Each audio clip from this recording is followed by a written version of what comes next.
everybody. The tribe of the revelation, Mr. Copenhagen, aka Brian Christensen. That's me. Uh, Back in the house. Uh, is the mic working? Yeah, the mic is working. Doesn't seem like we have any viewers right now, but that's okay. Um, I did a short announcement today. I basically just found a hole and I just feel the need to connect with you guys out there. So I'm taking a little break in the summer break to be back online, and here I am. Today I want to talk a bit about balance. Well, I always do that. It's not the first time you heard me mention balance is key to everything, and yeah, that's has become my mantra over the last couple of years. Equilibrium, balance, whatever you want to call it, yin and yang, black and white. You know, that is what I think is the key to navigate through all this nonsense, this world, and everything that's thrown at us, and how to be at peace and live a life um, without aggravation. You know. uh, you have heard me talk a lot about balance, and the reason why I do that is because I think we need to see that yin and yang thing like a unit. You know, I think the big issue, the big deception and illusion we have been taught is that everything is black and white. Light and dark, good and bad.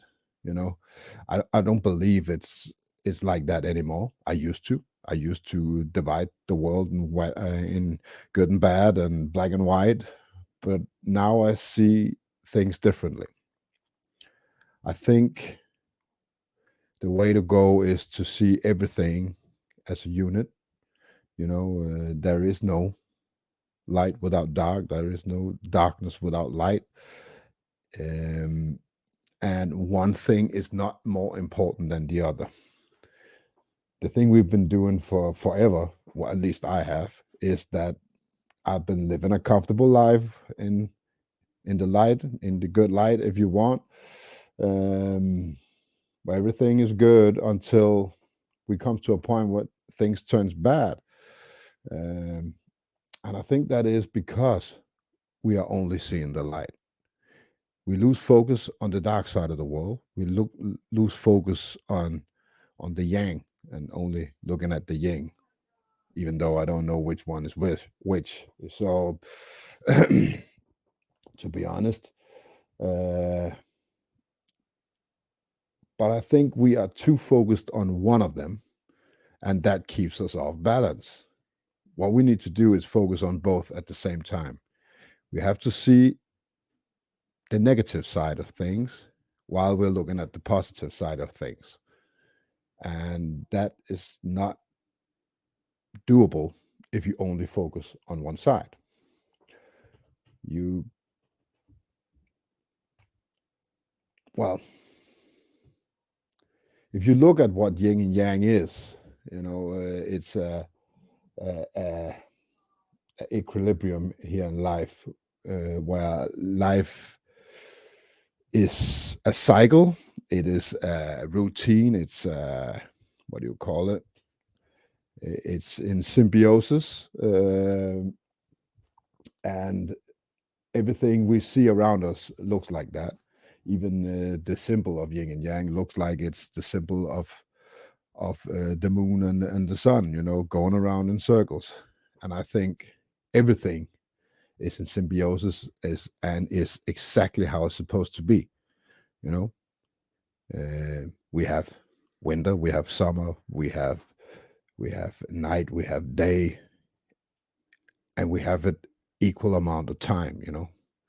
In the winter we have longer days, shorter nights. In the summer we have longer days and shorter nights. So I think we have to understand that we have to have equal good and bad in our life at the same time. We can't um, we can't focus on one thing at a time. So when everything is hunky dory, we look at that shit, and when it turns bad, we try to look at the bright side. So yeah, paying attention to both sides at the same time is the key to finding peace and harmony. I know it's not pleasant to look at the dark side, but that's because we're doing exactly that, only looking at the dark side when we're looking at it. You know, if we see it in contrast to the good things we see in life, then it's not so bad. You know, we have um, we have a lot of abilities in this world. We can do whatever we want. We are very creative beings. We can figure shit out. But on the other hand, we have poverty. And things that doesn't make sense when you look at an intelligent being like we should. We are we are we are the face that we are trying to show other people is that we are more intelligent beings, but one thing doesn't lead to the other. But in order, in these good times, because I'm in a very good mood and hope you all are too, I want you to remember the bad things. I want to set the tone today. You know, I want you, while we're having a good time, I want you to see the bad times at the same time. So I'm going to play you something, and it takes you back to 2020, no doubt. And I want you to remember how everything looked 2 years ago. And I want to remember how comfortable life has become again, you know. And that's how we divide it. We have 2 good years, 2 bad years, 2 good years, 2 bad years, good summer, bad winter, you know. And it's been divided like that for a long time. But I want to show you this old video that I make. And I'll see you guys in a second.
So yeah, but I guess I'm not setting the mood for anybody today.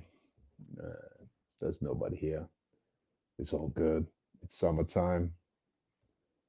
We all need to unwind for a bit. You know, I've been doing that for a couple of weeks now. I'm gonna do it this week too. Gonna take my kids to the beach, and we're gonna have a blast. And I hope everybody's doing the same. I hope that's why they're not here. I hope they're out there with their family and their friends, having a good time, enjoying the good things of life. I'm only doing this because I want you to remember what it was like 2 years ago, last year. We have to remember the bad things. We don't need to dwell on them, but we really need to remember. You know, we need to educate us on the bad shit we've been through. We need to make it stick. Hello there, Ken. Didn't see you there. You are sole viewer today. Solo. It's just me sitting here rambling. Today I'm talking a little about balance, yin and yang, and how we're supposed to implement it in everyday life. Because I think it's really important. Hey there, Carrie Skates. Um, I think it's important to remember the bad things in the good times and the good times in the bad times. You know, we need to have focus on both sides of the story at every point. If we don't do that, then we will always be lulled asleep or stressed out. You know, we will never find that equilibrium in the middle. Well, we're three people now, it says. So we're going to continue for a little while longer. I'm already going to drop the link, you know, since it's only the local people.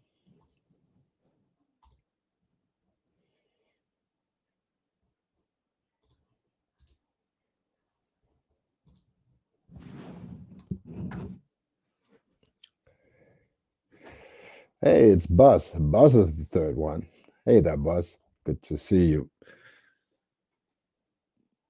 Let me check that out. To ground yourself is to find your path, for without the path, the spirit flies free. And we must learn to walk before we can fly. Least we fly blindly away from our destiny. Yeah, yeah, that is so true. Yeah, and that's exactly what I mean. And there is Stacy. So now the gang is here. Yeah. Now we're only missing Mike. Then everything is hunky dory. So yeah, it was an unexpected stream today. I just felt like reaching out. You know, I'm having a good time. I'm having an excellent summer, even though I'm working a lot. I've had a lot of spare times with my kids, and it's good. Hey there, Ken. Hey, that was fast. Yeah, I don't have much today. um, You know, I just want to talk about balance and how important I think it is. That's it's very important. it is, uh, and I don't know how much you heard, but I started out saying that there's a misconception of what balance really is. You know, because I had the same misconception at one point. You know that I wanted when my life becomes too dark, I focus on the light, and when uh, my life became too light, I started to focus on the dark. You know, so I went back and forth between the yin and the yang instead of having both in my life at the same time. So that's what I've experienced during the last couple of years is to find out to equal it out so you have equal amount of good and bad in your life at all times so you don't get those big fluctuation in your life. And I think that's what the monks of not Wuhan, but Wu-Tang, uh, has discovered. It's the Taoism of the Chinese, uh, the home of the yin and the yang, basically. And I think they discovered the key. There's a reason why that symbol has been there for thousands of years. It's because it's big. It was a big discovery. Uh, and I thought that was it. That symbol was it. But I started looking into Taoism, and I found out that there's a lot more to it than just actually what you're seeing. The yin and the yang symbol is actually the middle of a whole drawing of how life should be lived. Out aside, you have rings that represents different stuff. So I didn't know all that shit. I've only seen the yin and the yang symbol, but that's just the middle of a bigger picture. So I'm trying to look a little at that these That days. that's a really good point because when uh, I consider myself lucky that I can recognize the yin yang symbol for what it is, and in my as much as I like to forget that it exists, but it's a big part of who I am. With I wouldn't call it ADD, but it's I've fallen into the indoctrination of the system of, well, hurry up, okay, what do you focus on? Okay, I'm identifying that that's a yin yang symbol, and I'm intentionally or unintentionally blurring out what's surrounding it, because as soon as you mention that, I'm like, oh fuck, Brian's right, there's so much more to it. Mm, But our mind wants to say, oh, okay, I've identified this. Attention span less than a goldfish of 9 seconds. What's the other thing what are all the other pressures and things that I need to do? So for the love of God, don't take any more time taking in the rest of it when there's a bigger lesson there. I love what you led off with when I joined, or even what you were commenting leading into dropping the StreamYard link, that to go back and forth. There are tons of times that I mistakenly said, okay, that's part of the dark, so I'm not going to focus on that.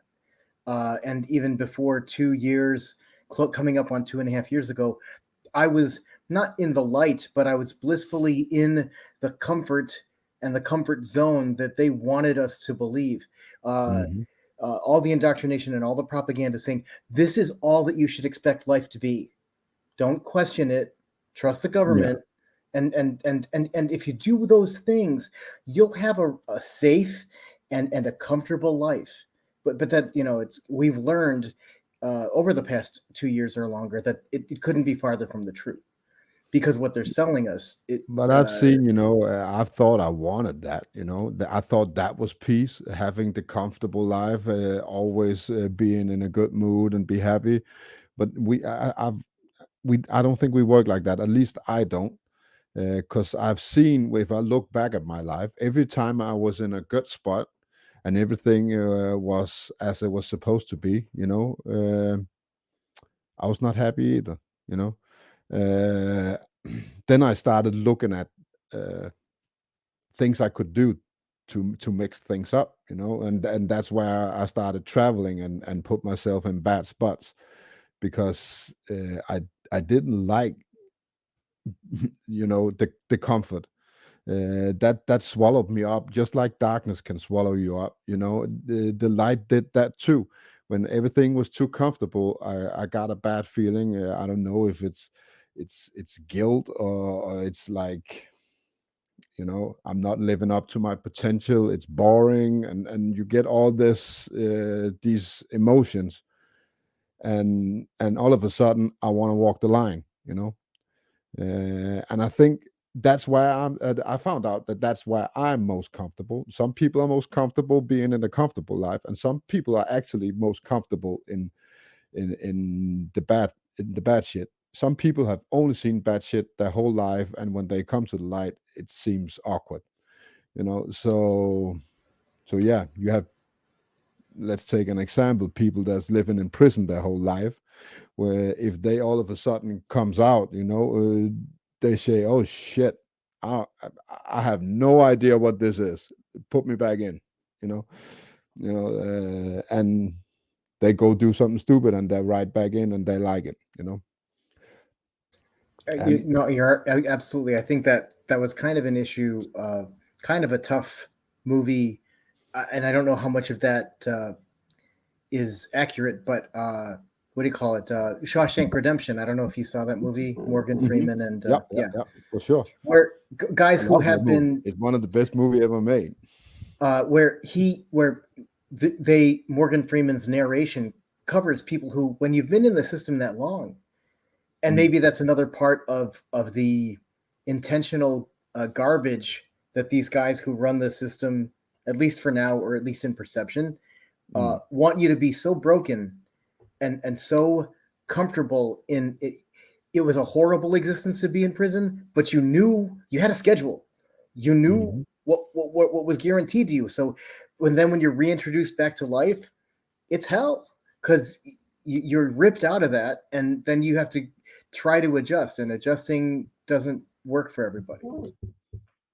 No, and I think, you know, at least for me, what it is when I get too far in one zone, either it's good and bad, you know, I drift. You know, it's like you're drifting offshore when you go into the dark side, if you want. You know, you lose your sense of direction, and you'll just you just float farther and farther away until somebody, a friend, a family member comes and catch you and yank you back, you know. And when you come back, you see how far you've driven, and all of a sudden you realize it, how bad it is. But I found out that I think the best way is to be straight in the middle. So walking that line in the middle, so you have your sense of direction. You can see the good things in life, and you can see the bad things in life at the same time. That helps you keep a sense of direction and navigate through all this nonsense. Because I think it goes the other way too. If you drift into the good things of life, that's what we're seeing. You know, that's what we call sheeps. Sheeps have been drifting through life and comfort and curling their kids on the way. You know, and I think it works that way too. I think you have to be smack in the middle. Some people don't like dark, and they maybe have to be a little left instead of in there. But you have to find that out. You know, what's best for you, where you want to be. But if you just go only towards the light or only towards the dark, you will drift away and you will lose sense of direction. You will lose your purpose in life and everything that goes with it. Absolutely, and I find it. I forget whether uh, too many different either TV shows or movies where if you're fortunate enough to question that and look for an alternative. I know a lot of guys that particularly I'm not I have to, in this sense, for this example, single out the young black community, of which my only experience with is YouTube videos.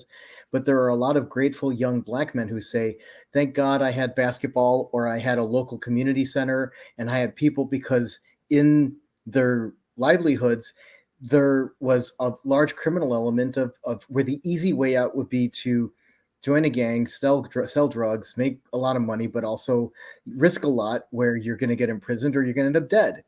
But if you can find something, whether it's music or basketball or a youth center, and good mentors there, almost on parallel to your boxing and your martial arts experience, where you can see, hey, there's something different here. There's another option.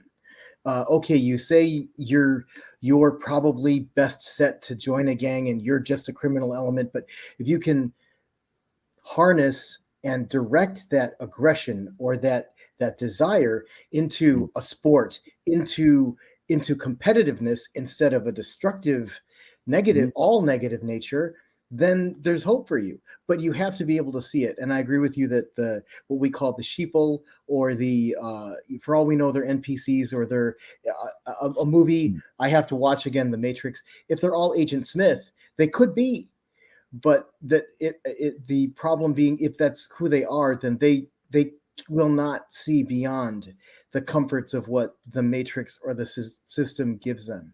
No, exactly.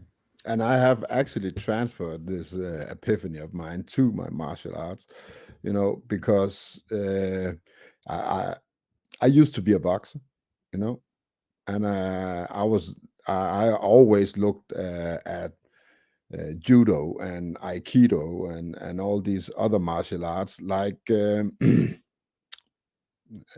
like sissy arts. you know all this grappling, it doesn't seem liable. Yeah, I always respected wrestling, but I never respected these other martial arts until my later days, and now I see that you need both sides. There's this big argument. Even if you open up YouTube or something else, you will see this big argument: what to choose, striking or grappling. Always, But let me tell you again, it's about walking that line, because you need both. They go so good hand in hand. If you can threaten a takedown, you can strike him in the face, and vice versa. If you strike him in the face, it will open up the takedown. right. So it's there's your yin and yang in martial arts. That's the striking and the grappling. And if you only focus on one thing, you'll be one dimensional, and you won't. If the moment you focus on both, you'll be twice the fighter. No, you're So absolutely right. I feel bad, and I'm going to try to be brief. And Brian and the few people watching know one of the last things I usually am is brief when I start talking. But it's a perfect assessment of where I believe, if the story is correct, that either Ronda Rousey was overconfident or she listened to the wrong people on her team. That when she took on and had her first yeah, major significant loss to a trained boxer.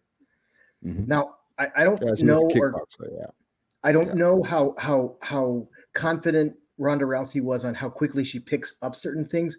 But if the bad story that I heard, the bad report I heard, was that the right or wrong trainer convinced her that she could go toe to toe with a professional boxer, and that gives me so much more praise and recognition of your ability, Brian, because you combined the two. As soon as Yeah. Rousey went in for the 2 leg takedown, Holmes just totally throttled her in the head, and Rousey's not used to getting that. And Rousey was on the top on top. Oh yeah, you're thinking about Nunes. Yeah, it's the I Nunes thought it was. fight, Amanda Nunes. Oh no, I thought it was Holmes. But Holmes is a kickboxer. She kicked her in the head. no, and there's the other thing too, But yeah, because Holmes was the first one to defeat Rousey. Rousey was so confident with that when she would get in for the 2 leg takedown. But you can't do that if someone clocks you with a kick or clocks you with a good roundhouse right. The problem is she didn't try. She kept the distance and thought she could go. She could go in a stand-up fight with a kickboxer. Yeah, that was a big mistake. She should just have gone in there and just charged forward, massed her against the fence, and taken her down. But So that and whoever guided her opponent was like, when she goes for that, you've got an open target and tee off on her head. But mhm. your bigger point that you were saying of what's going to inspire me to at least try. I agree with you. I don't know if I'll stick with it.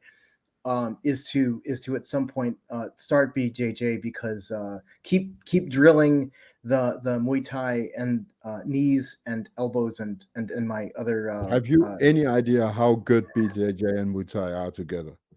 yes, It's like that's ham and cheese.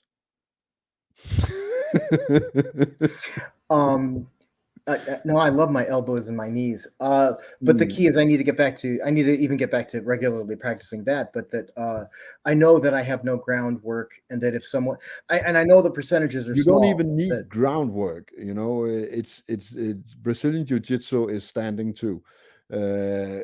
What is so good is that the clinch work from Thai boxing, is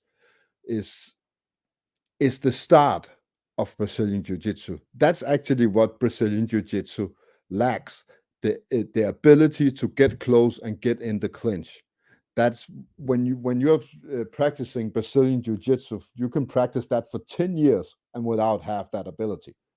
You know, Whoa. yeah, I've seen it. I've seen people. I've seen brown belts and black belts don't have the ability to go in there. They just pull guard. They grip the jacket and they sit in their ass and they pull guard. You know, and that works on a mat. It does. It doesn't work in a cage because for the first there's no jacket and and the floor hits a little harder. So Well, I'm so never going that direction, but I like what you're saying where and I credit, and I'm sorry for repeating this story for you and everyone in chat, that when I first started, I did 3 months of Muay Thai, and I reached a pain limit, and I quit. But then I did 1 year of Shaolin Shaolin Kung Fu, and one of my friends who was in the gym with in the Quan in the school with me said, what's wrong? I can see by your facial expression you're not happy. And I said, I'm starting from square one, and I have to unlearn what I've learned. And he's like, what was your other but that's wrong too. exactly? He said back to me, no, don't unlearn. He's like, don't unlearn anything. Know when to use your Muay Thai elbows and knees when it's appropriate. And that was a big benefit right there. Yeah, I've heard that one too. Don't ever unlearn anything. You need more tools in the box. That's what we say. The more tools you can get in the box, the better. Nice. You know, just because you're usually using a screwdriver and you find out you don't really need the screwdriver for the job, you can knock it with a hammer and it goes off the wall. You know, that doesn't mean you should throw away the screwdriver.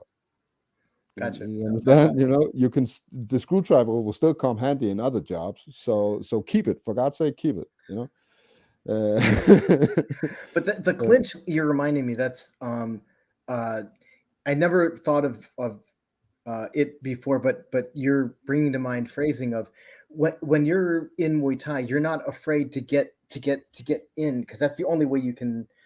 You're using your kicks. You're using the clinch work to get back to your kicks and your strikes. That's what you really do. But actually, that's why it goes so good in hand, because in Brazilian Jiu-Jitsu, they have a hard time getting in there because they don't train strikes at all. You know, there are no strikes at all. So they have a hard time getting in the clinch. You know, that's why Muay Thai fighters get in the clinch, because they're kicking and you have this distance fluctuation, and all of a sudden, boom, they're in the clinch. You know, so even though I'm not a kicker, you know, I can't kick more than 80 centimeters off the ground. You know, my tendons are very hard. You know, well, that's a lie. I can. But dude, I saw that spin kick you did, and I was like, and you're. But I can do some kicks, yeah, but I've practiced them, you know. But in those kicks would never be effective because when I kick, I have to jump. That's yeah. I can't kick from the ground. If my heels is on the ground, I can't kick.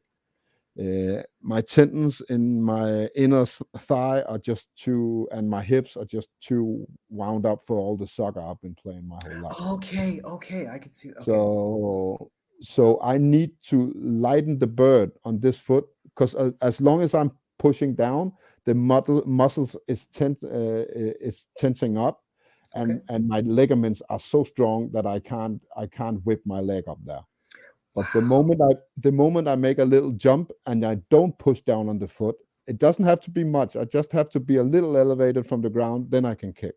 Nice. You know, but I don't want to do that. I would never do that in a real fight. You know, that's a big discouragement of throwing like the rear leg for you get power, but you not only you're risking telegraphing, but that as you're putting that big roundhouse up, if it doesn't land, you're very vulnerable. And absolutely, it's a high risk, high reward type situation, but that sucker's got to land. And I do use kicks, but the only thing I use kicks for is keeping opponents off me. I never use kicks as a strike. it is more like a jab, keeping my distance with my legs. I do that. Or to block an incoming Yeah, attack. That's I one of the use low defensive kicks to strategies. push them away, and I use oblique kicks to keep them away. Right. So that's the only two kicks I actually use. And Sometimes I use a front kick. I'm grateful that you brought up the fact that, and I used to be dismissive of what was it, specifically Aikido, because people there were people who like it, but to me it's it's too Hey there, difficult. Eric. Great to see Eric. That you're betting a lot that you're going to be able to get a wrist lock, and that then you can redirect the opponent. I mean, okay, so at least my perception of Aikido is that, so I'm throwing a punch, you're going to dodge the punch, you're going to intercept my wrist, and then you're going to redirect my energy. The That's problem is a not big Aikido. ask. The Okay, problem is not Aikido. Aikido is not the problem. Aikido works. But the problem is the way they train Aikido. The way they go about it, there you go. is ridiculous. It's fucking dancing. That's what it is. It's not fighting. But that doesn't mean that Aikido, the martial art, doesn't work. If I use some of that. I use wrist locks in my grappling. And I have taken move. I take moves from everywhere. I take moves from wrestling. I take moves from Aikido, Sambo, Judo, everything. And Right, I steal what I can. absolutely, I want to fill up that toolbox. absolutely, And I have moves from Aikido that I can make perfect, work when I'm great. grappling. I can make that shit work, but that's because I'm implying it in a sparring session. I'm actually training it to work. I'm not training it to against an opponent that is like water. It's insanity how they do that. I believe that any martial arts while you're not sparring is bullshit, I'll agree. or at least done the wrong way. No, exactly. Like I'll see, and I again, I love. If the only lesson I take away from calling in and even just listening to when you started is about balance, is I used to be very judgmental when I would keep the social niceties and the pleasantries when a cousin or someone would introduce me to their daughter or a relative who has gotten their black belt in, say, karate or whatever. They're holding their nice little trophy or whatever, and Karate you can be good, no, of course, but but yeah, the yeah, clarification was that they were proud of them earning their black belt, and then me, I'll throw it out there. I'll try not to be. I'm not. I don't change my tone or voice, or I'm not being mm, condescending. But I say, so do they spar? And the moment they tell me they don't, I'm like, that's the paperweight. even full When contact karate, Kyoshinkai karate, of course, has no strikes to the head. You know, no, and my point being, I congratulations, in a very safe bubble, you've learned techniques, and the minute mm, I clock you in the head, all you're no longer a black belt as far as I'm concerned. If I land a blow and you don't know how to continue to fight after receiving a body blow, mm. your black belt is I've literally seen I've worthless. seen black belts in karate that have been training for 20, 30 years. They can take insane amount of kicks to the body. They are so well trained and so well conditioned that they can take strikes to the ribs and to the stomach like no other martial arts, even Muay Thai. I've never seen anything like it, like Kyokushinkai karate. They can Nice. kick each other for like 5 or 10 minutes without it having an effect at all. But I've seen the same guys that've been kicked like that, and all of a sudden they get a strike to the head, you know, and then the instant reaction is this. Oh, Oh, oh, oh my god. yeah, ref, come and save me. It's and that's a problem. If you don't, you have to train like you fight. And if you have an instant reaction that there's foul play every time you get hit in the head, you that's not gonna fly, You stay in those four walls because you're not going to be able to utilize what you've learned in the street. I think I've mentioned on a previous stream that I did a speech on Bruce Lee, and when I was researching that speech, he says, competition and matches are all well and good, but there are no rules in the streets. There isn't going to be a ref, or there isn't a time where you're going to be like, hey, hold on, I just need to catch my breath. It's not going to happen. Martial arts has no effect on the street. Now I have to be very careful what I say, Sorry, Brad. but actually any martial arts that I've trained, maybe exceptional Muay Thai, but even Muay Thai lacks stuff. If they're only Muay Thai, people who are doing all these things and showing Brazilian Jiu-Jitsu and all this stuff for the street has no idea what violence really is, and that's what people forget, even though it's in a cage, it's still in a sporting segment, both controlled guys environment. agree that this is a sport. This is not a life or death situation, even though people like to think that it is. It's not. The UFC is all those people are colleagues behind the scene. All the fighters are colleagues. They wouldn't be anything. They are yin and yang to each other. Nobody wants to see a fight where the one guy is totally beating up the other guy. Well, some people do, but most people want to, when they pay money to see a fight, they don't want to see somebody wailing on the other guy for 40 seconds and the fight is over. Yeah, nobody likes a blowout, right? No, they want the aspect. They want the technical side. They want to, they want to show, and that's what it is. And actually, if you fought MMA like you did on the street, you would never reach the UFC or Bellator or anywhere else. You wouldn't, because that would be so boring that nobody would watch it. Actually, real fighting is really boring. Basically, you need to be good at a system, and if you it's a little different from person to person what that system will be, but you will practice 5 or 6 moves in a row and just do it over and over again 10,000 times, and you'll be able to defend yourself in the street.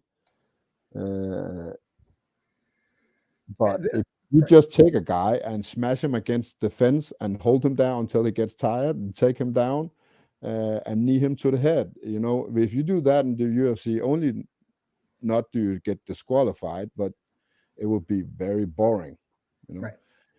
But that's what you need to do, Yeah, and I'm grateful. Again, these are the from the basics, and that's why they're basics. I forget who it was years and years ago when I first started training, chose to train and started training, was these timeless phrases that come from your instructors that say, "Don't keep looking at or longing for a black belt."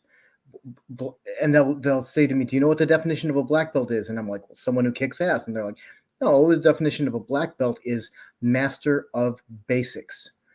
And Yeah. it gives you the fundamentals, saying, if you master your basics, it doesn't matter what color your belt is. You're on your way. If you want to get a public recognition of that and do training and get a different color belt, you can do that. But just keep training.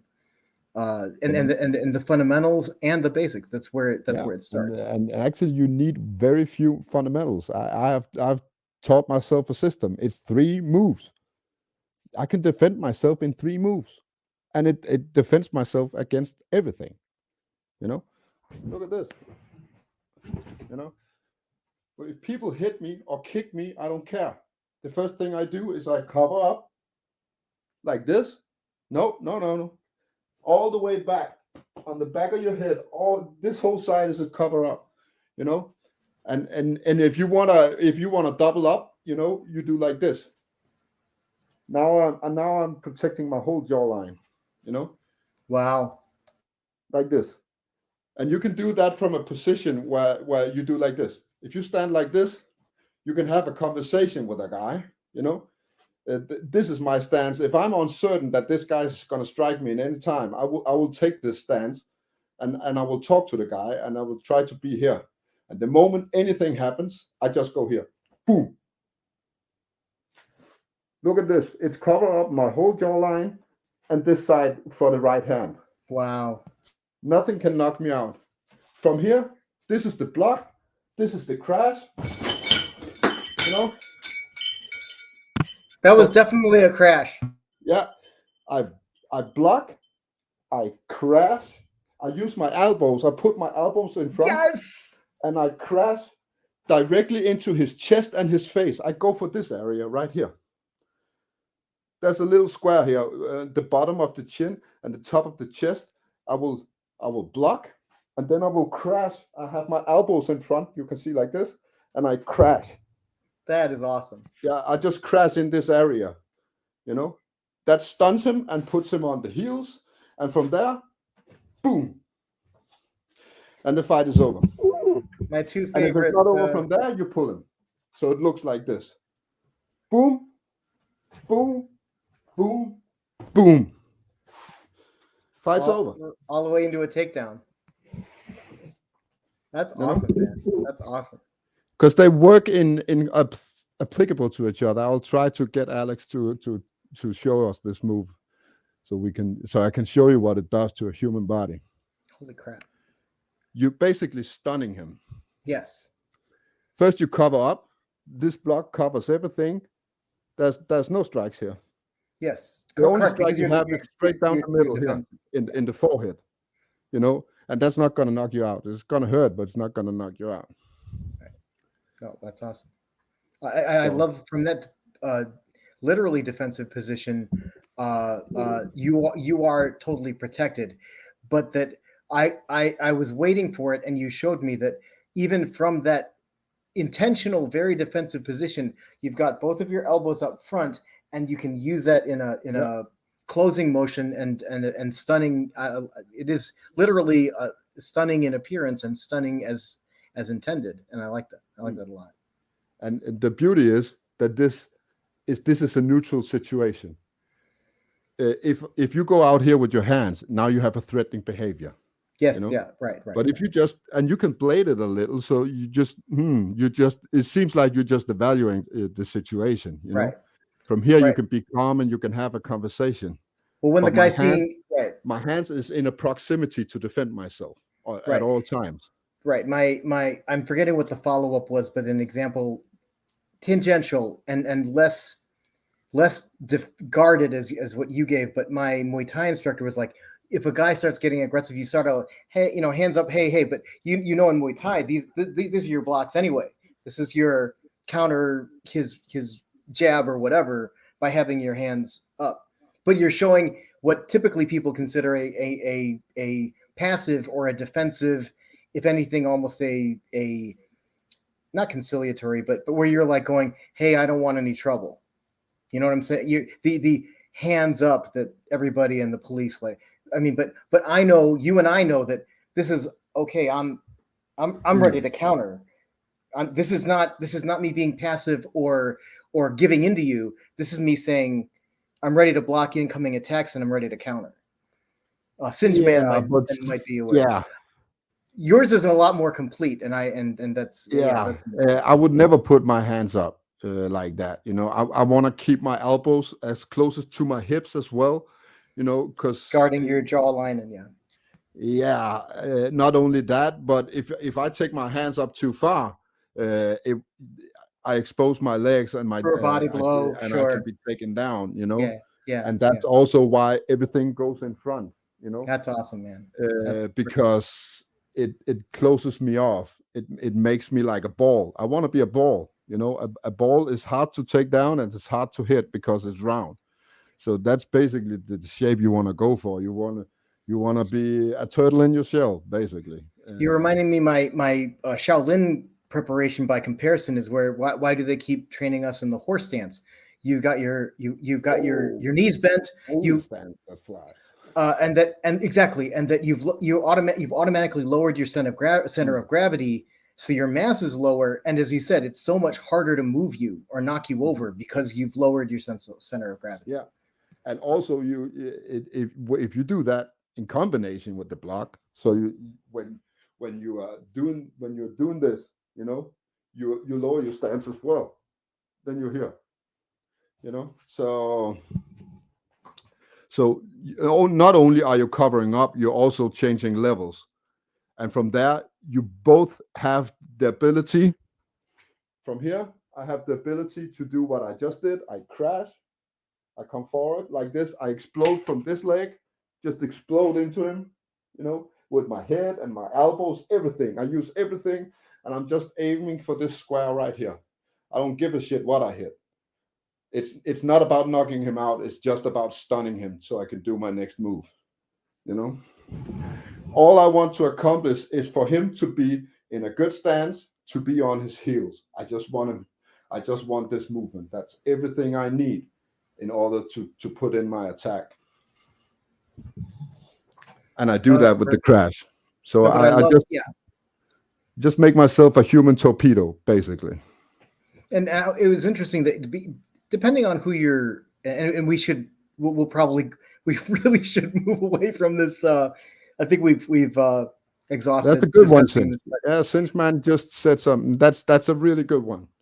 It's this approach. I think he means this approach. Correct. The one I was. If somebody grabs you, and holding you like this, you don't want to immediately grab the hand, because then you were already in the fight right here. You bring your hands up like this. I like that. You just, and then you ask the question. In my mind, when somebody grabs me, it's on. Then it's on. Oh, it's on, man. It's on like Donkey Kong. You can push me. That's okay. I can live with that. I'll say, don't do that again, and we will be in a fight. But if you grab me, it's on. Now I'm in danger. That's an alert for me. So the moment somebody grabs me, I will put my hands up like Cinchman is saying, and I will ask them a question. But in this, I will say, hey, easy, man. What's up? What did I do wrong? That's a good one. Hey, what did I do wrong? What's the problem? And the moment he opens his mouth to answer that question, I clock him. I will basically, if he has this arm, I will strike him. If he grabs me with his arm, I will strike him. If he is holding me away, I will clock him. With my whole body, just like before. I will knock it away, and I will strike with my head and my shoulder and everything. And that's what you need to do. You need the elements of surprise. It's a sucker punch, but the sucker punch is the best weapon in a street fight. It will always be the best weapon. Yeah. The element of surprise. So instead of just reacting to what he does, and now we're in a fight, I put up my hands and say, hey, what's the problem? And the moment I put up a gesture that I'm not interested in fighting. Right. And the moment he opens his mouth, he just opened his mouth to answer that question. That's the moment I strike him. Gotcha. What I also like from your first stance with the double elbows, one, you're completely defended, but also that as you lower your mass and your closing distance, if you go with enough force, instead of I like how you have also the follow up with the knee and then the drag down, but I would imagine someone like you, Mike, why didn't I say Mike? Brian, there's a potential that you're actually going to push them back or knock them over because you've lowered your center of gravity and you're going with enough force. I'm not trying to do that. I'm just trying to get them on their heels. Gotcha. Because the moment you're walking backward, then your power is gone. Correct. Yes. That's what I'm doing. I'm taking the power away from their hands and their kicks and everything. The moment I get them back on their heels, their power is gone. They can't plant their foot and they can't get the power in it. From that position, I can open this up and start go to work. I want to, as long as their power is intact, I want to keep this intact. The moment I've struck them and I've knocked them out balance, that's where I go to work. Then I open and I go to work. Boom, boom. I've gotten soft, Brian. I tried doing that, and my back is like, what are you? You're too curled up, and I'm like, my look what I do. My trapezius is tight, dude. Behind my ear, Right. I just grab my own neck. Right. And I pull it in front of me, in front of the head. It's bringing my right arm over. I know, but I like how those double elbows. Those look vicious, man. Look, gunning at somebody with is open, Ken. You need to cover up the template. Back. Oh, back. Wait. Okay, yeah. okay. Your elbow needs to go higher. You want to go up there. Yeah. Now your temple is covered and your jawline is covered. And you can still see your opponent. Look at that. That's awesome. That's you can clutch. still look through your hands. That's the point. Well, I'm grateful that you're going to post this, because then I can review it and go. I literally just got a one-on-one instruction from Brian. Awesome, I call it crash and burn. That's the name of. Oh, right. System. You're gonna hopefully get Alex to demonstrate. That would be awesome. Yeah. We're gonna demonstrate the crash and burn. And you know why it's called crash and burn? No, go for it. It has two elements. The crash is to knock your opponent off balance, and the burn is to burn your adrenaline. When you get struck, you create adrenaline. Right. That's a normal human reaction, and it doesn't matter how many years you've trained. The moment that hand comes for you, your body is developing adrenaline, and if you don't burn that adrenaline, if you don't use it, it will make you a deer in the headlight. It will freeze you up.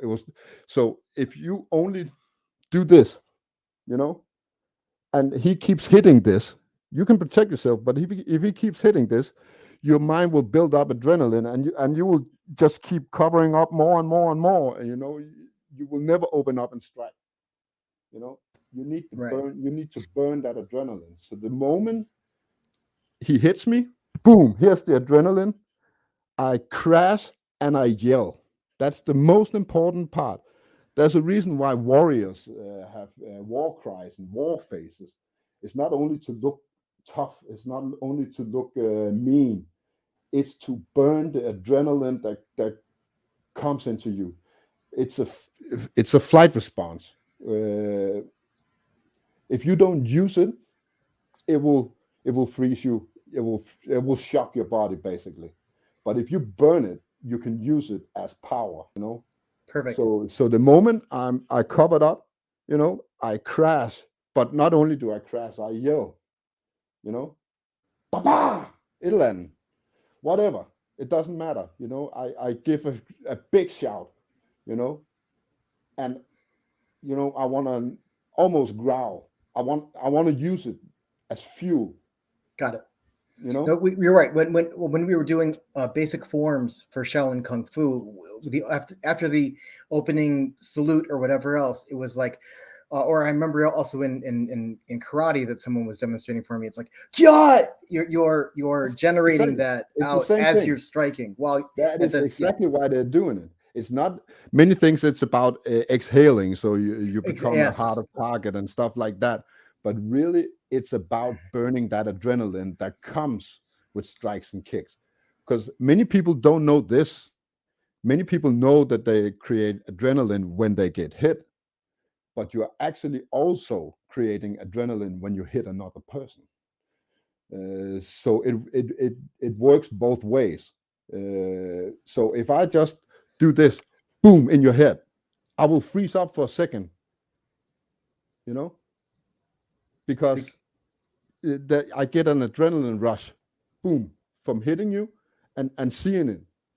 That gives the same adrenaline as you've been hit by some other guy, and that's why they yell, and that's why they're using that in the moment. You know, that's why warriors, when they are going over when they're charging over the battlefield, they're yelling, "Wah!" It's because then they're using that adrenaline there is when the arrows are flying around their heads and all that shit. Because if they don't, you know, they would lie down halfway and not get there, you know. Yeah. So by yelling and screaming and doing this war phase, you burn out the adrenaline in your body, and you're able to not only be functional but actually be more powerful than you usually are. You know, and that's why I call it the crash and burn. You know, you crash and you burn the adrenaline. And I want to take it back to your other initial point that you started the live stream with, a balance, in Yeah, that most people would be like, okay, so if I'm completely defended, yeah, then I'll just stay here. And it's like, no, you need to counter. You can't you're not safe there. just sitting there in a defensive position isn't gonna make the opponent leave. You need to. It Mhm. has to be that combination of both. You can't. It fits in exactly what you said of light and dark. Of you can't just be one or the other. You need to be It's able the to second utilize. principle. The second principle of fighting is that action always beats reaction. Always. If you're always on the reaction side, you will lose. If you're walking backwards, you will lose. You know, if you are reacting to your opponent, it's only a matter of time before something slips through and hit you. You know, so yeah, action beats reaction. You can do that in another light and call it the best defense is offense. That's what I call it. You know, strike first, strike hard, strike with a vengeance, and yell and scream while you're doing it. Because it It, has two effects. It's the double. You burn your adrenaline, and your yelling and screaming and looking mean actually builds adrenaline in your opponent. So, absolutely. so it's a double jeopardy. You know.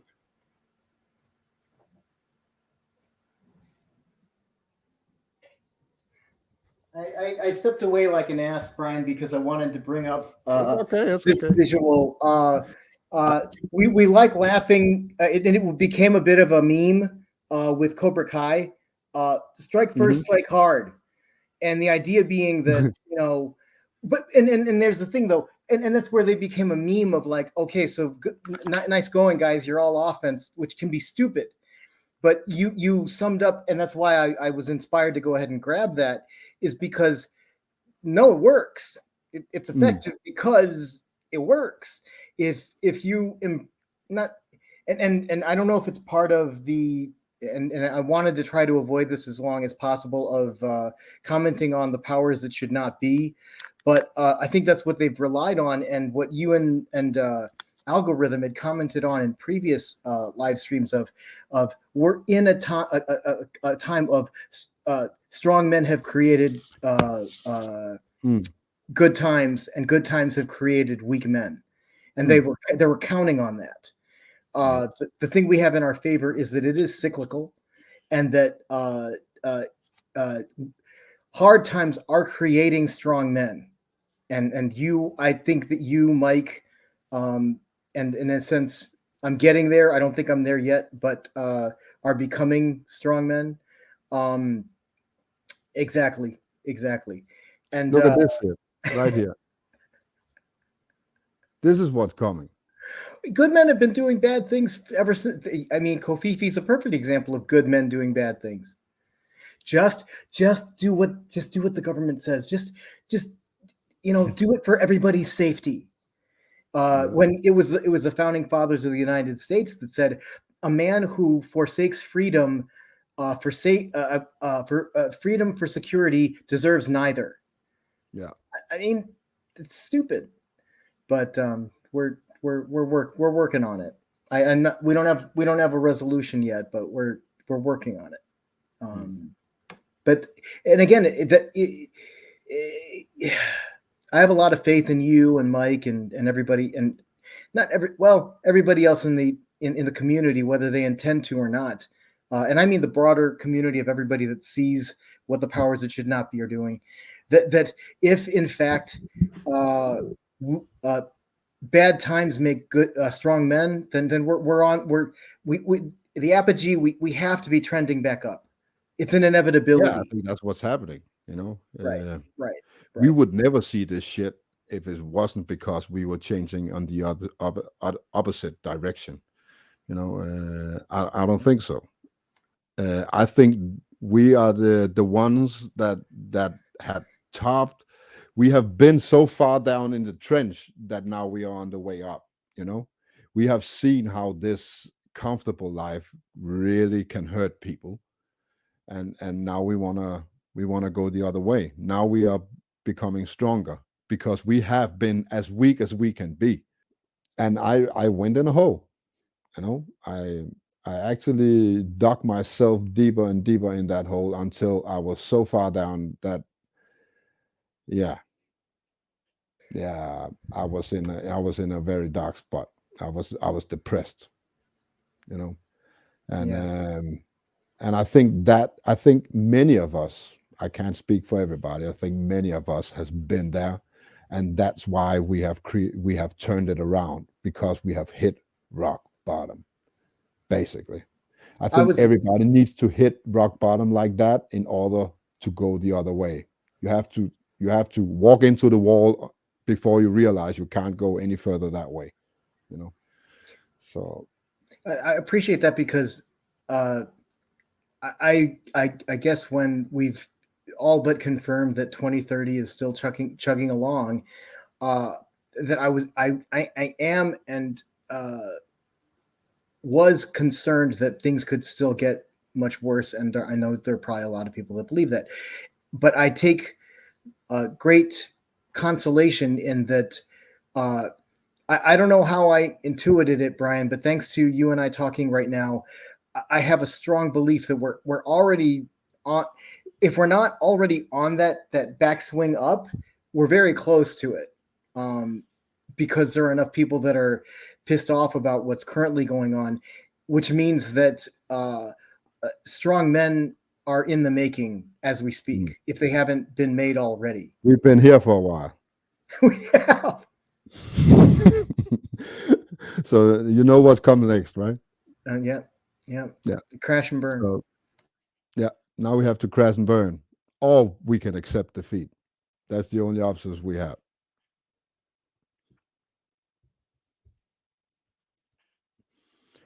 Yeah. So Well, but yeah, no, I think I saw the notification of you going live maybe half an hour to an hour before you did, and I had something that came up, but it ended close enough to when I can. I love that what Buzz said. yeah, I that's a love good that a one. lot.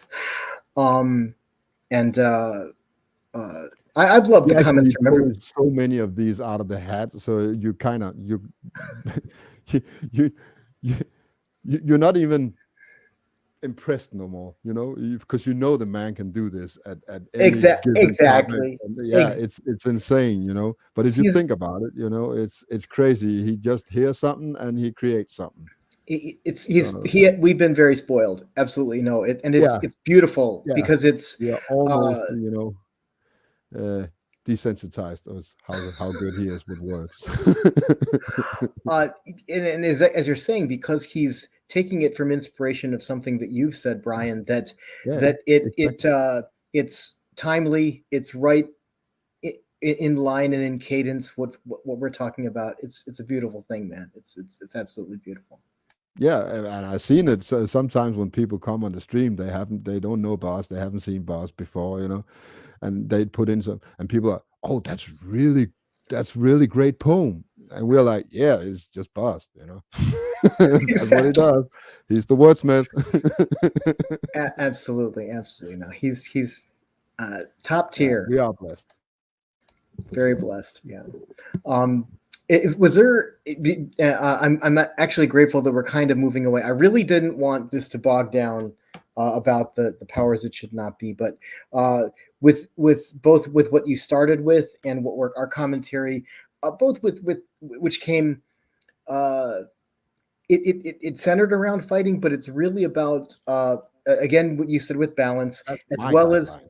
That's how I right. navigate. It's I apply fighting to my life and my balance in life, and vice versa. I take what I learn in life and apply it in my martial arts. That's not maybe for everybody. Right. Everybody It's has something they it's a can relate right. to. A direct application. It's funny Yeah. when people would talk about the book that was made of the art of war, and the right and wrong people. When we started moving into good times creating weak men or a weak society, I knew Mm. people at the time when you would mention the word of or the philosophy of the art of war. They're like, "Oh, you're a warmonger. You like violence." It's like if you've read Yeah. it, then one of the key takeaways from Sun Tzu's Art of War is you show your opponent that there is no reason to fight. So there is no Mm. war, that they're defeated before the conflict even occurs. That's Yeah. strategy. That's Yeah, but he also says defeat your enemy where he's gonna be instead of where he is. right. As well as things that the as I've said before, the way too many motivational speakers I listen to, where if you feel like you're gonna if you that you can't do a task or that you aren't strong enough, you aren't smart enough, whatever, then the battle's already lost. And Mm. and that's where, as an opposing commander, that's where you want to find your enemy and say, hey, look, If you're in that state, you can apply that right here. You're getting hit in the head and you're being clothed up by adrenaline. If you don't defend yourself and strike back, you will just back up against the wall and you'll be pounded until you can't take no more. right. You know. So that's how I see it. So now I use what I use what I use for self defense in real life. If people attack me verbally or whatever, I strike back immediately. Strike hard and I strike fast, and I make sure that I'm not bringing that shit home to my family and my kids. Because we all been in a situation where we have been up against dicks, that takes all our good energy away, and we think about that shit all the way home, and when we come home, we're Yeah. like, oh, I should have done that, and I should have said that, and I should, and all of a sudden you're taking that out on innocent people you meet at home or not at home, maybe in the stores. You let it go, then you're gonna give some poor waitress a hard time because you've been abused by another stupid person. That So I love instead of that. Yeah. instead of let that shit build up like adrenaline in you and let it go out on innocent people, get it out right there, burn it off, scream at that person's face who actually deserves your wrath. Well, I like So what you showed us, and it's like anything else, and we're in the human condition, and you would deal with certain things when you were at the height of when I first encountered you as Rebel, and you're like, look at all these people wearing these face diapers and blah blah blah and whatever else, and someone mm, else gave you verbal aggressive uh, mm, talk back about your non-compliance, but then you were like, whether it was a month or several months from them, you were like, you know what, all I'm doing is feeding into being aggravated by something that we don't have control over, that the powers that should not be are emphasizing how we don't have any control over it, and then you were just done with it. It wasn't worth, you determined that yeah, it wasn't worth reacting to. yeah. But now I react. If people do say the bullshit they did 2 years ago now, I literally say go fuck yourself. You know, yeah, but I don't care.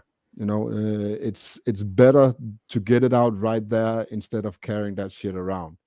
You're the fucking stupid person, and I don't give a shit about what you say. My new tactic is sarcasm. I love sarcasm these days. It allows me to say go fuck yourself, you're stupid, in a nice way. So yeah, now I do a lot of sarcasm. So when people come up to me and talk to me of whether it's the mask or walking in the right side of the pavement or whatever it is, I just say, is it okay if I don't take my health tips from you? you know can you live with that? you know, or something like, That's you perfect, know man. what? That's If I perfect. need all those golden coins you're running around with, I'll call you. Use sarcasm, That's and so good, man. That's that's that's that's brilliant. still that's still a big fuck you, you know. That's perfect. Yeah, that's great. No, it's Yeah, great. but without being, a total asshole, you know. But you're also doing it as a it diffuses the situation, but it also reminds that guy, as much as you are expressing free will to say what you have to say, I Mm. need you to recognize that I can verbalize my free will and my perspective also, and that you're sure you're not putting a gun to my head that I'm going to do what I'm going to do. But thank you for your the sarcastic. Thank you for your input, but I'm just going to keep doing what I'm doing. Yeah, it for me it's two elements, you know. One thing is to get my aggression, my wrath and my anger out right there where it's supposed to be, and the other one is to say there's nothing you can do. I don't give a shit about you, you know. I don't give a shit about you. I want to show them that I don't give a shit, and if you can do that in a calm way, that's really good, I've been working on that for a long time. First I tried to explain shit to people. For a long time I was like, yeah, but don't you know that the Economic Forum has a guy that's a real stupid and a transhumanist, and I would stand there and try to explain shit to people who didn't have any interest in hearing what I had to say at all, Exactly right. you know and then I went to be the aggressive guy, say go fuck yourself, you know. Where Basic, basic and simple, and then I transformed into, a bit smarter and a bit more civilized manner. to extent it gives you the benefit of being delivered in a civilized manner, but you're also getting yourself back to balance. It doesn't Mm. do you any good to be all pent up and angry at the world, and it's not that you're not right, but it's okay. It's like me talking to myself saying, you can keep hitting your head against that brick wall. I hope Mm. you're getting something out of it, because you're seeing that you're not going to be able to change the situation. So why are you going to persist in an activity that's not going to get you what you perceive are the desired results? It's the Yeah. same thing as that person telling you to wear a mask when you're not going to comply with it. It's the same. It's two different sides of the same coin. You're not going to get that other person to change their perspective The beauty any in more than Denmark you're gonna. Sorry. is that they don't order you to put on a mask in Denmark. In Denmark we are so polite, so they ask you a question or make a statement or something like that. They'll say like, excuse me, sir, in this store we're using face mask, and I say, well, that's all good, that's your god-given right, and I walk right past them, and that Yeah. signals right there that I don't give a shit about what you do. Don't bother about what I do. you know I'm not going to change myself in order for you to be you. I don't want to play that game, but you can do that without calling people assholes. So, yeah, been working on that for a while. And again, that's where I find myself to keep quoting. I forget where in our community that I got this phrase that I love leaning on like a crutch. The powers that should not be have the sheeple convinced that they have some degree of moral high ground when they ask you to do that, even though mandates don't exist anymore. I was checking an email I received from my community college for my nursing program that on July 13th, my governor rescinded the COVID-19 uh, uh, vaccinate or test mandate for higher education. So, I mean, part of me wants to be happy. Is that a win for us? I don't know. I still have a full belief in what you're saying, that what they have planned is like, we know how far they got the population to comply. So I can't consider that a win. It's a short term win probably, but that they've already got us mentally ready for the next time they're going to try to pull that card. Yeah, Yeah. that's why I think we need to look at the bad side, even though we are in a comfortable zone right now. We need to remember what happened last year, and be ready for something like that happening again. Otherwise we haven't learned shit. We haven't learned anything. If we just say, oh, it's over, COVID's in the past, then we haven't learned anything, But because right. we have all the others. The swine flu is in the past. All the others are in the past too, but that keep coming another one. Just because it has a new name, it doesn't change that it's the same bullshit. Right. So And they're relying on. I'll throw my beloved nation under the bus. The United States. I was embarrassed that Canada had that whole truckers thing, and America did nothing. And yet the last time I brought that up on a live stream, I'd forgotten how long ago that was, and how quickly the even wasn't there the a lot of alter. Americans up there too, I think? Well, we were trying to the I mean, and I wasn't involved, but I'd heard that, oh, now America's going to do a trucker combo. Never went anywhere. Hmm. And how quickly we forget. So, and I remember, God bless Candace Owens and a couple other people that speak out, where she was like, um, I forget this. Oh yeah, I forget who and what she was talking about, but she literally said, I think as soon as the Ukraine announcement came up, what happened to COVID? Are those fighting forces for Russia and against Ukraine? Are they all vaccinated? Mhm. No numbers came out. It was just war. But we were sternly warned that everyone who didn't get their Kofifi medical device isn't fit to for military duty. In whatever, I want to get away from that dude because I it's don't all know. old news, and but I appreciate that you were the first one to remind me that it could come right back around. Yeah. Matter of fact, that's what they want. So Yeah, and they want us to run around being afraid of it, and be mindful of when does this shit come back, and because that's it the works. It's fear in the common man, in the sheeple, it's fear. In right. our mind, it's stress and aggravation. It's like, oh my God, here we go again. I can't deal with this shit, and we're like that. We see this nonsense for what it is, and that's the problem. And that's Sometimes where it's easier to be a sheep and just be afraid.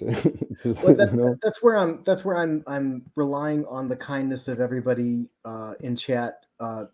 Good friends like yourself, Brian and Mike and Buzzacino, and my brother Vincenzo. That you guys Mhm.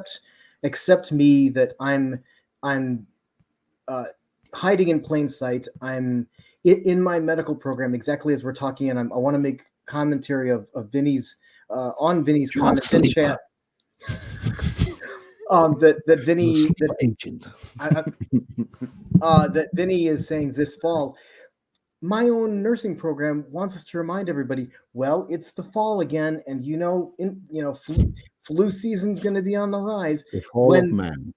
the Yeah. fall of man, oh God, Yeah. oh Brian, that's almost poetic, man. Jesus. But that in compliance with my program, I'm going to have to dutifully remind everybody, the flu seasons, that's when flu season starts. So I'm what others may consider hypocrisy. I'm willing to if this is all just a stage and an act and a matrix and a play, that I'm choosing to play that part because I see there's that there is value to Western medicine. That there should be, and if there isn't, when I have to cross that road later, I'll cross it. But yeah, they're oh Buzz, hey Buzz, That's Buzz. Hello, my dear friend. Hello, How you doing?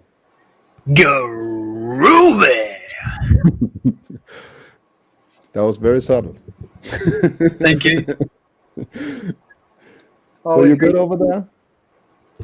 Yeah, not too bad. Enjoying the lovely weather. I mean, they're putting all this hype Is it out there. lovely? Oh, it's going to hit 40, this, that, and the other. It's like, excuse me? We hardly ever get sunshine, like decent sunshine. Most of us are bloody enjoying it. It sounds like Danish people. In Denmark, we are always complaining about the weather, whether it's cold or it's hot or it's raining or it's it's not.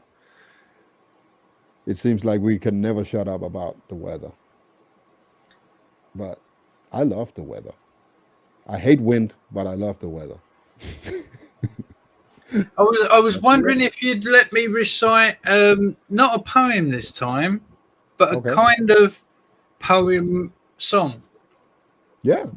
As in that one that I wrote. I've got to get somebody to sing it. I've got to find somebody who wants to sing it. It's that Tribe of Revelation. Oh, yeah. That sounds like a good. I'm not a very good singer. Well, I will recite it for now. I'm not going to sing it because it needs music and it needs someone who can sing it properly. But this is it for now. There is a groovy new tribe sending out a good vibe, giving us some serious truth. A woman staying alive, trying hard to survive whilst offering some real facts and proof. In a tribe of many nations, with skills from all vocations, we're united with one true aim, to stop all the injustice. Excuses, we don't trust this, so we're bringing facts to change the game. We're a tribe of love and morals, with true freedom on our mind, no time for hate and anger, we want a life that can be kind. As a tribe, we love nature. She's the key to our future, and together we weigh reality. For the balance shows the lies, and the logic opens eyes for those that are ready to see. For those that are blind, we try to help them find their way through the villains and snakes. We can all lend a hand, we can all make a stand and reveal all the puppets and fakes. We're a tribe of love and morals with true freedom on our mind. No time for hate and anger. We want a life that can be kind. Then you got the chunk rap, which is they are just not prepared for the tribe of revelation. We are not backing down. We're causing a sensation. They cannot divide us. We're done with segregation. We are coming for the criminals who want the population. We will find them. We will bind them. We will lock them all away. Then we will hold the trials and give them their judgment day. We're a tribe of love and morals with true freedom on our mind. No time for hate and anger. We want a life that can be kind. That's so Repeated good. and end of song. That's so good, Buzz. Yeah, I like that. Oh shit! Is there a melody behind it, or Well, that's just it. Originally, Stacey, Serious Truth, she asked me to write one about the tribe, but with her in it. So I've mentioned her at the start and then done the rest aimed around the tribe and what she was talking about the tribe standing for. And she's been busy and she had her accident and everything's happened, so nothing's happened with it. But I thought, let's make it happen? well, if I bring it to the attention of everyone, then somebody might actually say, "Here, give us a go at that. I'll have a go at singing that or putting some music to that." You didn't build it on a melody or something. No, I haven't got one. I just went for a basic poetry type rap. Can you send it on a DM for me? I can send it on Disco. Yeah, that's what I mean. Perfect. That would be nice. Then I'll make a duet with Stacy. I'll make her do it. Nice. And then we put it up as an intro. That would be nice. Even Oh, better. that Oh would my be God. awesome. That would be awesome. Yeah. That would. It is getting old, because my intro is getting old. That's not really what I'm about no more. So it's time for a new intro anyway. That's interesting. I hadn't thought of it. I'm so accustomed to your intro, Bri, that I love it. but you're reminding me again. These are basically not even life lessons, but a great way to look at what you called balance of. The only thing constant is change, and that would be a beautiful way to change your intro. I think that's awesome. Yeah. Yeah, I'm actually over that. I look, it had bugged me the last 3 times I played it. It's like I'm not really there no more. And I don't want. I'm I'm only playing it to piss off the algorithm, basically. Vinny has a great comment in chat saying, "Buzz, we should put that to music." But that's what I thought Polar Bear was going to do, Vinny. Yeah, but if Winnie are probably better at that than I am. What I am gonna do, I'm gonna take that lyric and I'm gonna go see some friends because I'm not that guy that puts music to it. So, but I Are have some you, friends that does music. Vinny? Are you volunteering? And the I had to great throw that out there. silence is there. I had to throw that out there. Or does Vinny want to have a go at trying to put a little bit of guitar music maybe to be a better human? The one, the other, or both. That's wow. The hardest part for me is the melody. I'm not very good with notes, but if I have a melody, I can make it work. So that's what I need in order Gotcha. for it to work. Yeah, I I need don't think it's to be a better human would be Vinny's style though, because he's more like rock, and that's more country, I feel. Oh, I can see that. I'm not saying that Vinny's being passive aggressive, but he says sounds like a job for Super V. I guess that means him. yeah, he's the double V. He is. Vinny When he's working under many aliases. He's Doc Rock, Vinny Vengeance, and a couple others. But no, the boy can lay down a serious track. I'm a beneficiary and living proof of his skilled craftsmanship. So Vinny's a blessing too. Okay, he's saying anything's possible. So there you go. Yeah. Awesome. Should be good. I love it. Let's do that.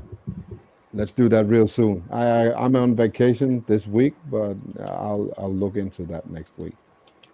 Don't look now, guys, but that's a full-on collaboration. Yeah, that's awesome. And what better way to celebrate the Tribe of Revelation but to tribe in everybody? That would be awesome.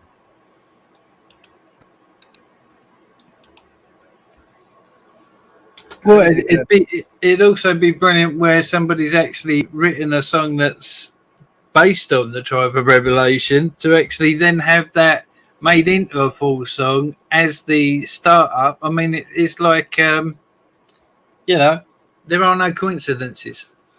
Yeah, theme song. Perfect. Yeah. Anything is possible.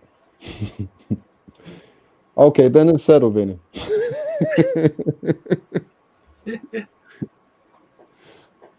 So, yeah.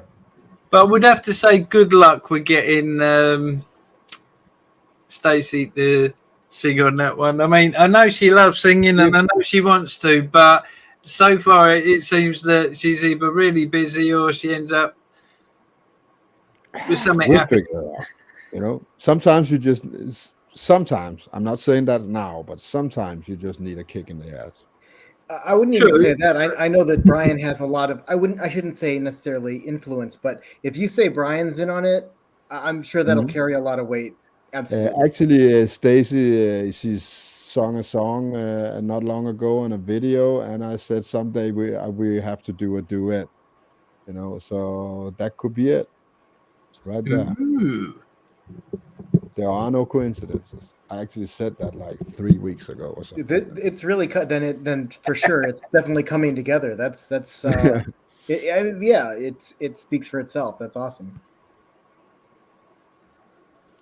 It's Yeah. strange how we can sense each other's vibes now and again. Yeah. I was going to say at least twice when I was talking to Brian Polar Bear about martial arts that either he was reading my mind or I was right there, like half a step behind or ahead of what he was going to say. It's not by mistake. Absolutely. What's the worst that can happen? That we crash and burn? there's that. There is definitely that. No, I think it could be awesome, Yeah, So- absolutely. No question. and it's going to represent the tribe of revelation, so it doesn't need to be perfect, because none of us is perfect. As long as we are all in on it together, that's perfect. Brian, you're reminding me of what always intimidated, well, kind of intimidated me, but what I was so impressed with professional musicians because you have to come, and any part of it can come in whatever way. Either you have a good licks on a guitar or a basic melody, but you need lyrics that might work with it, and Buds has already provided the lyrics, but to put that whole creative process together to me was very intimidating. But when you have a collaboration of extremely gifted people we clearly have here that are willing to work together, I'm looking forward to it, man. It sounds so good. I actually used to make lyrics. That's not foreign to me. When I was young, I started doing poems like Buzz does, and it ended up me doing lyrics to a rock band in my old neighborhood. I remember So- that. So I've made songs before. It's not totally foreign to me. And that's why I'm saying this has a very high likelihood of success because this is not your Yeah. first rodeo. This is not your first It's rodeo. just the worst time right now, because right now I'm just enjoying myself. So the amount of time I'm spending on it right now is not going to be tremendous, but But what I love about it, Brian, is before I met all of you guys, I know I would if not that I'm going to be part of this particular collaboration, but that where if I were given an option, I would be saying, well, I've got this, I've got that, but you, Butzacchino, Vinny Vengeance, you guys sound like you're all in already.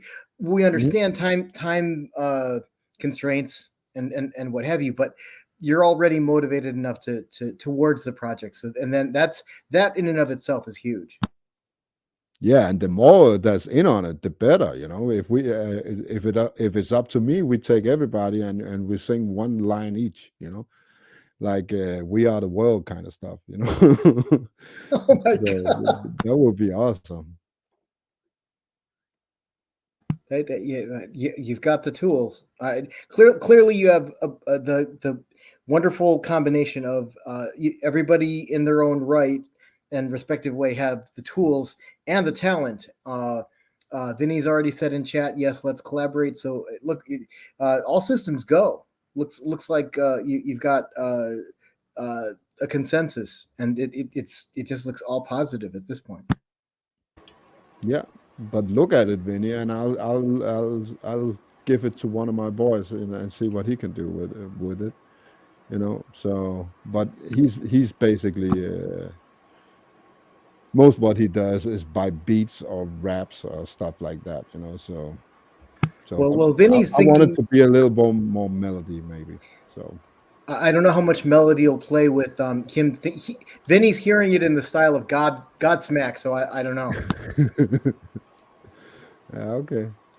Well, because when I wrote it, it was by request from Stacey. It was a case of I tried to make it that it was rap because she said she had a friend that was going to do rap, and I thought, well, she's going to need a bit to sing for herself, so I did the chorus, only 4 lines, so that she could, like melody that part, ballad that part. So you got a rap with a ballad Nice. chorus. he still knows that guy, maybe we can make it and he can rap it. That would be awesome. You know, because the guy I know, he can make it a rap song, but he won't do it. I know that for a fact.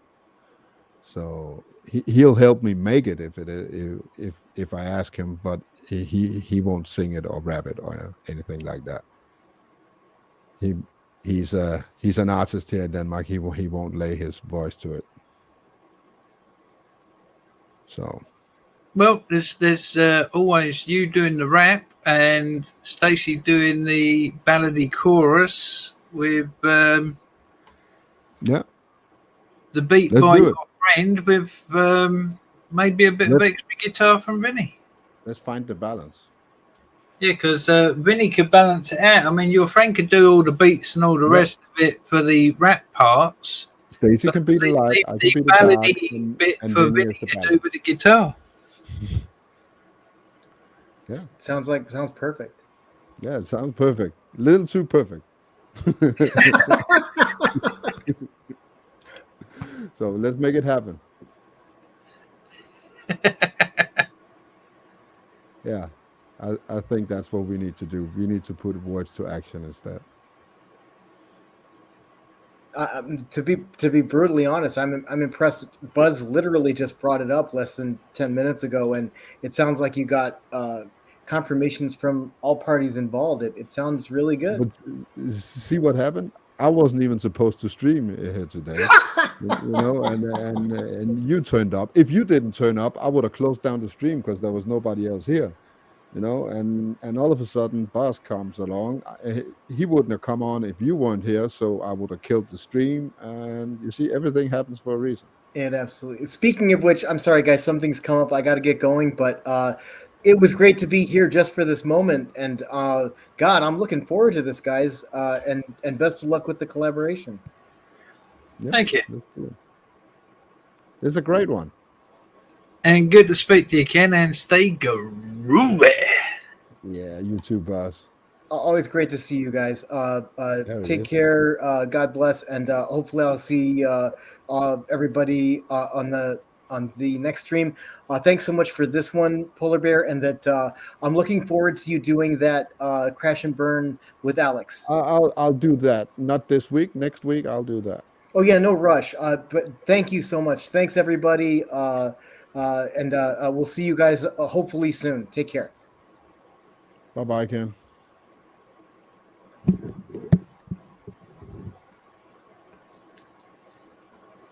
And I'll shoot up as well, Brian, because I'm looking at the live stream. It says 1 hour 50 already, Yeah. so you probably want to cut it under the 2 hour. Exactly. I wanna sleep at midnight. So that's good guessing. Thank you, sir. Elementary, my dear Watson.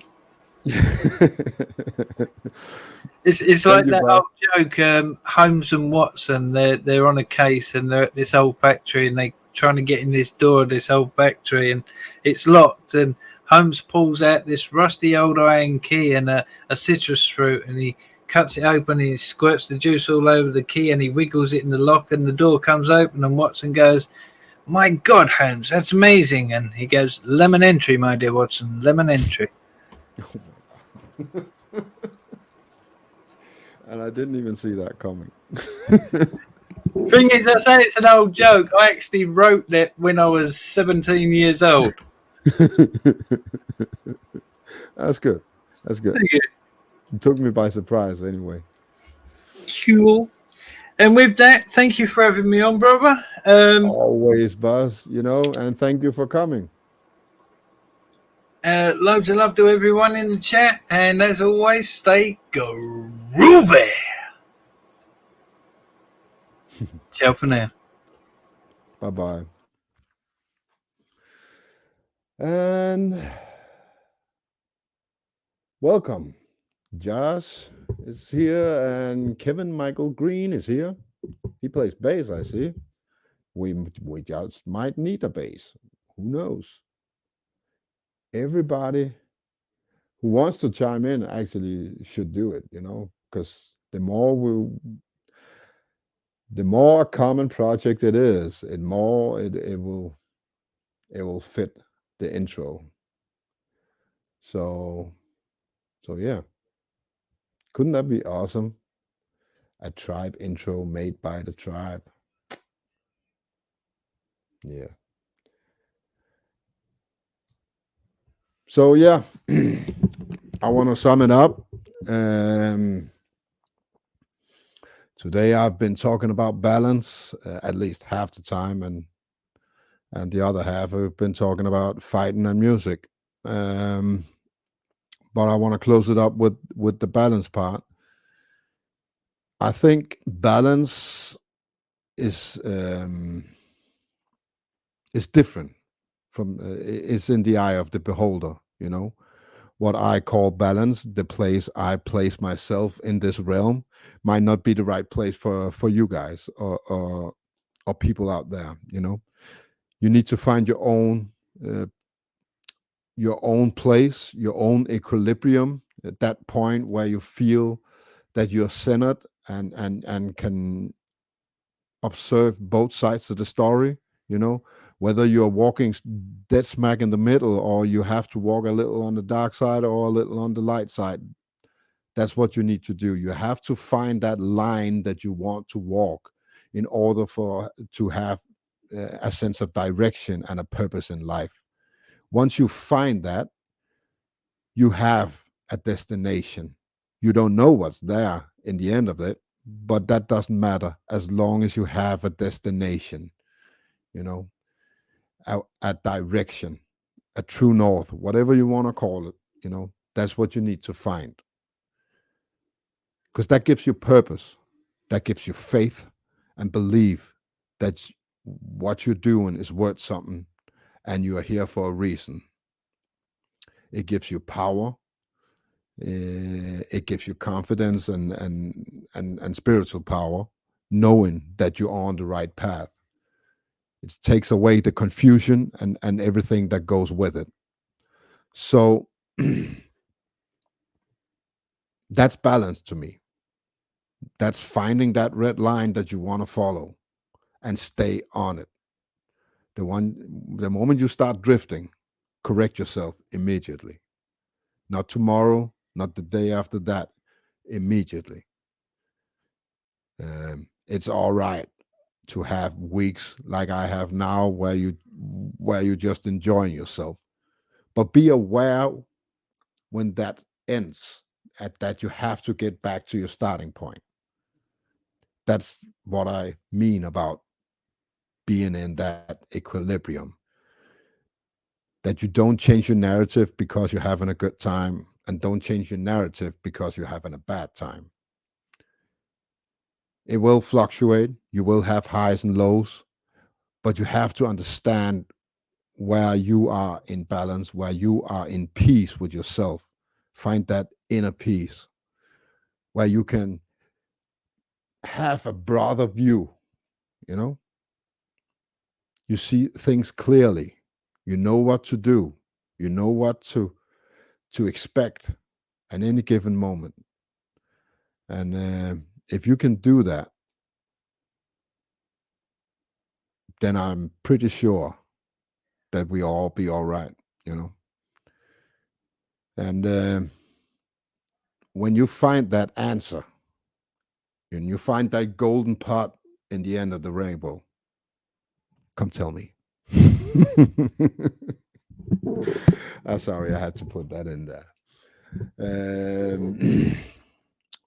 But basically, that's what it is to me. But you can only do that if you have the audacity to be hard on yourself and to be good at yourself. If you have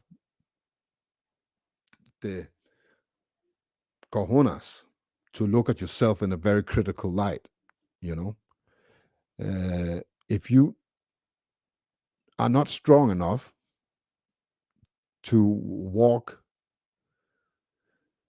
the dark side of the world, if you want, don't have a better word for it right now, then you shouldn't. Then you should place yourself in the position where you strive. So I'm rambling. Um, that is the final key. The final word for me today is equilibrium. You need to have a leg in both camps at all times. The moment you're standing on one leg, you have to realize what is going on and you have to correct yourself and keep yourself in balance. This is the Tribe of Revelation. I'll see you on the flip side. And let's make that shit happen. Love you guys. And I'll see you in a couple of weeks. People who have purpose and meaning in their life, they believe in one important thing deeply. I am here for a reason. Listen to me. I didn't say I am here for a season. I said I am here for a reason. I'm here for a reason. I know my life's got meaning for sure. As long as I'm breathing, I know I'm here for a reason. I know I'm here for a reason. I have purpose, my life's got meaning. I got goals, I got dreams to achieve, and I'm here for a reason, not just a season. You know, it took me a while to really see that, cause I had doubts in my mind keeping me back. I was blind and I really couldn't see that. I'm important and I feel that. I'm not worried about the challenges in front of me. I will never let the doubt get the best of me. I can work my way up out of anything. All the blacks are just building a better me. Better be better than yesterday is the recipe. I'ma let the negativity rest in peace. I'm here to do bigger things, yeah, better me. And that's building and leaving a legacy. Keep on going. Keep on growing. Keep on showing up. Always get back up for a reason.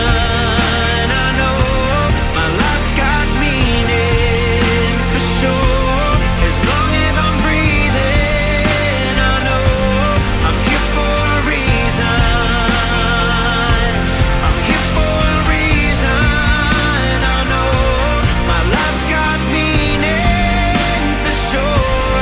As long as I'm breathing, I know I'm here for a reason. Yeah, I must be here for a reason. Because I've gone through the wars and the struggles, but I'm still here. Rest in peace to the ones that passed. I won't waste your chances. I move forward, no fear. I've been close to death with no defense. Whole load of meds, seen hospital beds. I know what it's like when you can't hold your breath. Lying there praying that your time ain't next. This is survival. The self-belief is so vital. When you're down on your knees saying, Lord, please, and then you get back up and you keep on fighting. My enemies keep firing. It's cool, I move fast like lightning.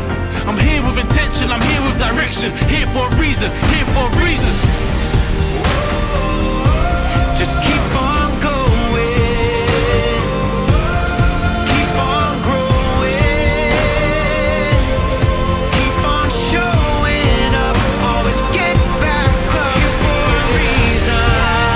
I know my life's got meaning for sure. As long as I'm breathing, I know I'm here for a reason.